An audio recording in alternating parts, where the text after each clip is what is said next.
Hey everyone, today I'm going to show you how to change OBS themes. So let's get started with this quick tutorial. First, open your OBS application on your computer. Once it launches, direct your attention to the upper left corner of the screen where you'll see the main menu bar.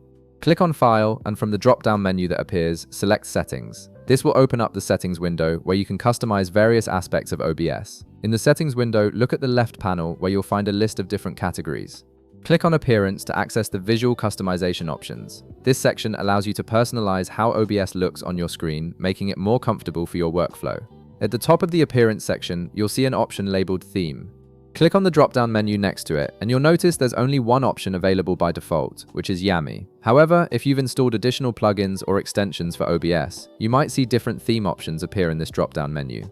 The availability of themes depends on what you've added to your OBS installation. Now, below the theme option, navigate to the Style section. This is where you can really customize the look of your OBS interface. Click on the drop-down menu right beside Style, and you'll see several options appear, including Acrylic, Classic, Default, Gray, Light, and Rachni. Each style offers a different visual appearance and color scheme for the OBS interface, allowing you to choose one that suits your preferences or reduces eye strain during long streaming or recording sessions. I'll go ahead and select your preferred style from the list. Take a moment to consider which one might work best for your setup and personal taste. Once you've made your selection, you'll need to apply these changes to make them take effect. In the bottom right corner of the settings window, click the Apply button. This saves your style choice and implements it immediately. After that, click OK to close the settings window and return to your main OBS workspace. Your interface will now reflect the new style you've selected. And that's it.